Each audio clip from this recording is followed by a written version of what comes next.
Mike Stone knew the texture of hardship like he knew the lines on his own calloused hands.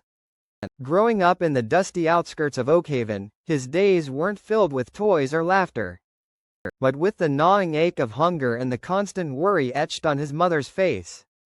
Their small shack, patched together with scraps of wood and tin, offered little protection against the biting winter winds or the scorching summer sun. From the moment he was old enough to carry a bucket, Mike helped his mother. He fetched water from the distant well, scavenged for firewood in the sparse woods, and ran errands for the wealthier families in town, earning a few meager coins. He saw the way their clothes were cleaner, their bellies fuller, and a quiet fire ignited within him, a fierce determination to escape the clutches of poverty.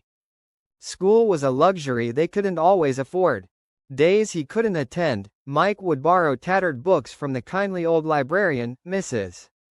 Gable. He devoured stories of inventors, scholars, and entrepreneurs, his imagination painting vivid pictures of a life beyond his current circumstances. He learned about the power of knowledge and the rewards of perseverance. His true passion, however, lay in tinkering. He would collect discarded bits of metal, broken tools, and forgotten machinery, transforming them into something new. A rusty cog became part of a spinning toy, a bent nail served as a latch, and scraps of wire formed intricate, albeit non-functional, mechanisms. People in town chuckled at Mike's junk, but he saw potential where others saw waste. Years passed in this relentless cycle of labor and learning.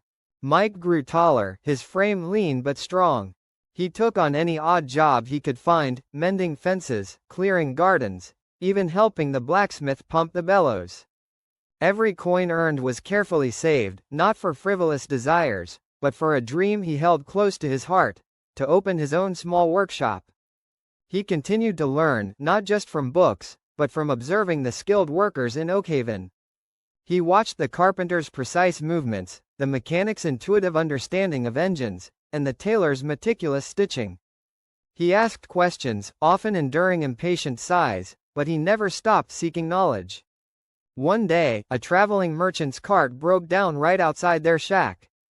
The merchant, a stout man with a booming voice, was in a terrible fix. Several mechanics in town had tried and failed to fix the complicated axle. Mike, despite his youth and lack of formal training, offered to take a look. Skeptical but desperate, the merchant agreed. For hours, Mike worked tirelessly, his brow furrowed in concentration. He used his ingenuity, his collection of salvaged parts, and the knowledge he had painstakingly gathered over the years.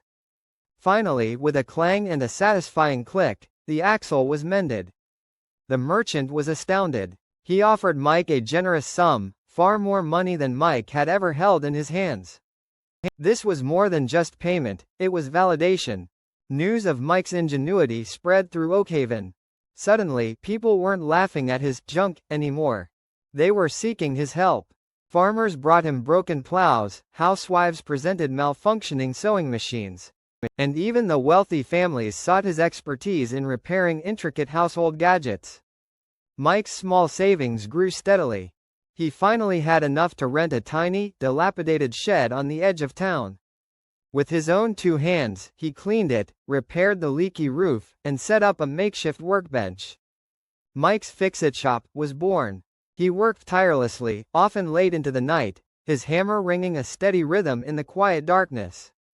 He charged fair prices and always went the extra mile, earning a reputation for his skill, honesty, and unwavering work ethic. Slowly but surely, Mike's fortunes began to change. He saved enough to buy better tools, then a larger workshop.